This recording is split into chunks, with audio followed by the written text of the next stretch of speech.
Hello ladies and gents, Romie Reviews here. Please like, comment, subscribe. This is my review for The Real Housewives of Atlanta, Season 11, Episode 10. They finally picked it back up, and I'm glad that they did because, oh yeah, Married to Medicine also came on tonight, so I know a lot of you are like, what? It did? It came on right after Real Housewives of Atlanta.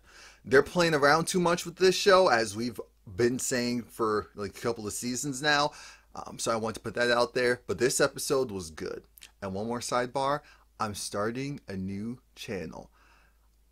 I think I want to do some like ASMR, ASMR videos. But more so the role-playing stuff. Because that looks fun. So I'll give you some more details about that probably later on this week.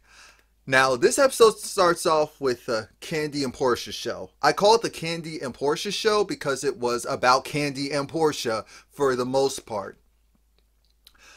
Part of the issue is that they have this huge blow up at Tanya's house. And Kandi, she's meeting up with her crew at the candy factory. And Porsha's meeting up with, well, talking to Dennis and I believe maybe her sister. Excuse me. Now, Kandi feels a certain way because she had her party for Todd. And it went well. It was great. Beautiful gowns, beautiful gowns. Now, the issue is that during the party, one of Kandi's friends, the woman who apparently used to work for Porsha, who now works for Kandi, but knows someone who dated Porsha's boyfriend, Dennis. It's just a whirlwind. It's just a whirlwind. But apparently, Porsha was kicked out of the party. And Porsha reached out to Kandi saying, this is crazy that I was kicked out of your party. Porsha is upset because her version of the story is that she was there having a good time. And then there was this girl who ran up on Dennis and she went skirt skirt. Hey, what are you doing? What are you doing? What are you doing? And I understand. I understand that Porsha was looking at because apparently there was a transaction that occurred. And when I say transaction, I mean a kiss. I mean a kiss on the cheek. Porsha was looking over there like, who is this? Who is this? Who is this? Dennis just like, I don't know what's going on. I don't know what's going on. Now remember, Porsha is pregnant. So we also have to keep that in mind.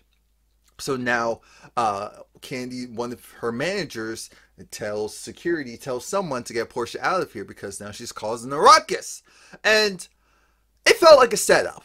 I'm just going to call it as it is. And I'm not saying Kandi because I don't believe Kandi would do that. I think that it was a setup. I think that this was a let's go and get Porsha. We know that no matter how calm Porsha is trying to act, no matter how changed Porsha is trying to be, Porsha is Porsha. And Porsha, like a lot of people, would not just allow something like that to happen and to not at least go over there and figure out what's really going on. So I'm actually not going to blame Porsha for this. I'm not. It feels like a setup, and I'm not blaming Kandi. I think so, and I'm not blaming her immediate team either. Honestly, I think that it just felt like a setup. And that's all I'll say for now. Now we have Cynthia. Cynthia is talking to Mallory. Mallory is being told that Mike Hill, Cynthia's boyfriend, is coming to town, and that Cynthia is excited. Cynthia is excited. She's thrilled. But Noel is gone, and it's just going to be interesting for her. It's going to be an interesting experience. Since we're talking about Cynthia, we can talk about Peter. Peter made a surprise appearance, not a surprise for Needy and Greg, but just for us. Peter came back because he wanted to see how Greg was doing. And we know it's funny how Needy and Peter's relationship initially, it was messy. It was very messy. But it went from being very messy to really great. And Now they are the best of friends. They have great energy. I remember years ago when Peter was still on the show, how people were trying to insinuate there was something between Peter and Nene. And for me, I always said, but it's not sexual. It's not in a sexual manner. It's just they're two people. They're like kindred spirits. But anyway, Peter's there to see how Greg is doing. Greg is doing well. Greg's actually going back to the hospital to get the colostomy bag taken out of him because they need to put that in because they took part of his what was it? Prostate? But whatever. Not whatever to that, but we're moving forward. Now we need to go and say what happened at the party. Of course, Peter was showing support, his love at the party, but Peter wasn't there for all the mess. So Peter had no idea that Porsha was kicked out of the party, and it was like a two-stage thing, because Peter says, you know, Porsha can definitely turn up. Because remember, Porsha and Peter didn't necessarily have the best relationship because Porsha used to be the I heard it on the street, we're on the curb type of person. But he was just like, okay, but I don't have time for that. Another thing is, hey, what about Cynthia? You know, Cynthia is dating someone else. And Peter said, okay, cool, great. So then Nene, of course, being a little messy, said, well, you know, he's a sports. And you like sports, right? You know who he is, Mike Hill? Peter's like, no. Even if I do, it's still no. Yeah, he's on Fox News. Peter said, oh, Fox? Oh, no, we do ESPN over here. I thought it was fun. So now we're moving on. Tanya invited Eva and Mike, Eva's fiance at the time. Tanya's fiance is there, and apparently the men went to the same college, so they know each other. Unlike, and remember each other. Unlike that woman who was trying to go off on Eva, even though we didn't know she was. Anyway. Whew. Now they have to go and discuss what happened because this is how the group works. They do mention how, you know, the ladies' trip, it went well, but there were a few snags. One of the snags had to do with Tanya referring to Nene's item, as in the glasses, as a low-end product. She has her, not a low end, but the low. She has her high, she has her low. And we all know she said that Nene's glasses were the low was paired with the high. And Tanya, all she was saying was, hey, at the end of the day, you have to look at it this way. The fashion houses have been around for so long, and Nene, we're going to move on. I said, oh, we getting a little spicy, Tanya? We have confessional looks now? I said, look at this. Look at this. I guess they're still trying to figure out if she was going to get a peach or not. But anyway, we see that Eva, she wants to do a do-over. She wants to do a do-over because she realizes she did mess up by not inviting Nene and to her impromptu bachelorette party. And this time, she wants to do it right. So she's going to do another girls' trip, and they're going to do it out of the country. They took a globe, they kept spinning it. At one point, they hit North Korea. I said, no. No, we're not doing that.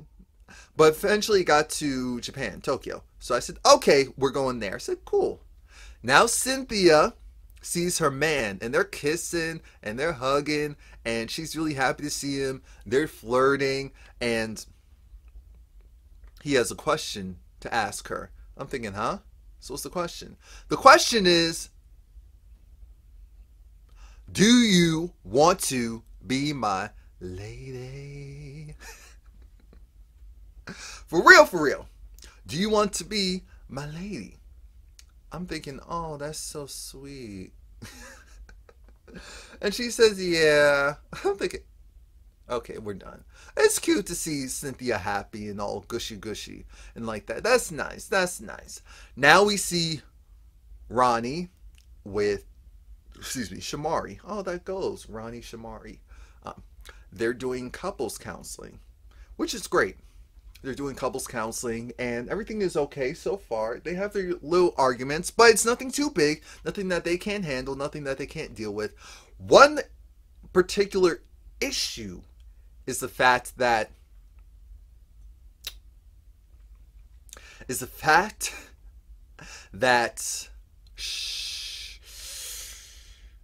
Shamari wants to go out and pursue music. She wants to pursue music again, and that would be okay, but she's conflicted because she wants to also be at home with her kids, with her babies. And I heard that slick comment she made about how, she knows that Kandi's off and doing all these business ventures and making her money, and she loves her for that, but she actually wants to go and be personally involved in the kids' lives. I said, ooh. Where is this coming from? What type of... I didn't expect all that. Oh, that's spice.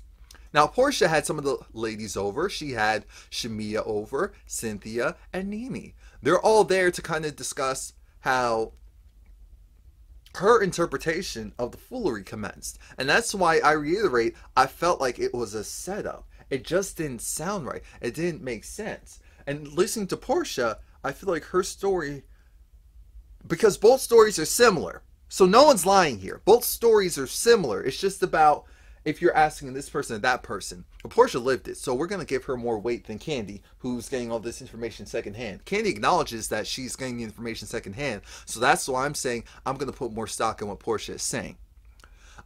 But the important thing about this entire thing is that Porsha admits that she is pregnant, and Nene gets all excited even though she knew, and Shamia knew as well. So Cynthia's the only one who didn't officially know, even though they all been looking at Porsha like, okay, if you say so, sis. Yeah, and just doubling back on the whole Porsha being thrown out thing. Obviously, Kandi and Porsha aren't friends, because if they were, Kandi would have went out there and tried to figure out, wait a minute, what happened? Why'd you do that to her? Why was she that? But, and I'm not saying in that moment because it was her husband's birthday party, but Porsha said she never contacted, Kandi never contacted her afterwards to talk about it, to see, wait, what's up? What's good? What's popping? So I understand. Now we're at Tanya's house, and everything looks nice. It surely does. And she's inviting the ladies over because it's her and Eva's idea. Come to Tanya's house, have drinks, talk, and surprisingly, one of the reasons why this, well, actually, they'll get to that in part 2. So let me not jump out the car yet. It's not burning it down yet. The ladies come in one by one, and Kandi comes, and Kandi acknowledges that, yeah, so it was odd. The situation was odd. And some of them are saying, well, this is what Porsha said. Kandi said, well, this is what I was told. And so they're all looking like, well, okay, if you say. Nene and some of the other ladies were telling Kandi, hey, I understand what your crew and what your people were telling you, but maybe you should also hear what Porsha is saying. Just because, you want to get other sides to the story as well. So now Porsha comes. Porsha, of course, isn't in a good place with Kandi, so she goes, and she's very nice and bubbly with everyone else except for Kandi, which is good because Kandi wasn't in the mood to be fake with her either. We're on the same page so far. But then things take a turn, as they usually do for this show.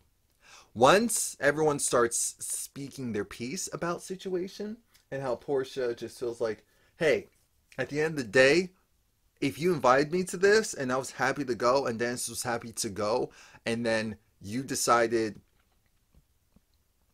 to not go and check up on me and check with me to see, okay, Porsha, what happened? That's why I'm upset. And I understand what Porsha's saying, and I understand what Kandi is saying. Kandi's saying she didn't want any drama, and she was being told that this one over here was causing drama, so she wasn't about to entertain that. I get all of it. I feel like this is a situation where this third party was this brought into this fray to cause mess, and both sides weren't aware that this was going to happen.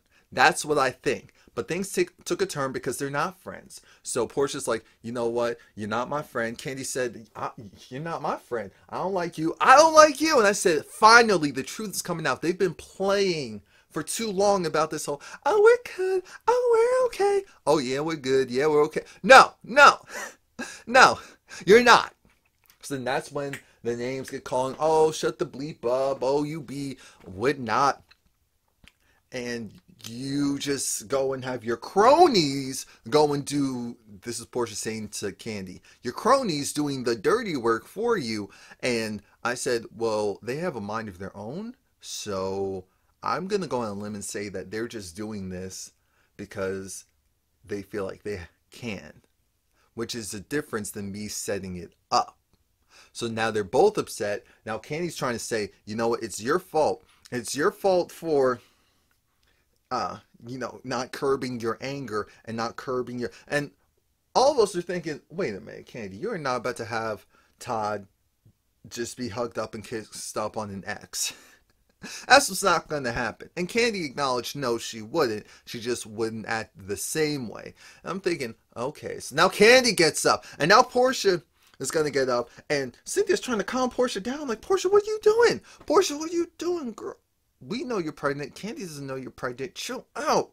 You know you're pregnant, though. Get it together. Get it together. My microphone's over there. All right, so that's it. Please like, comment, subscribe. Like I said, I think I'm going to start another channel soon. And we're going to do some fun, like, comedic style ASMR role-playing stuff.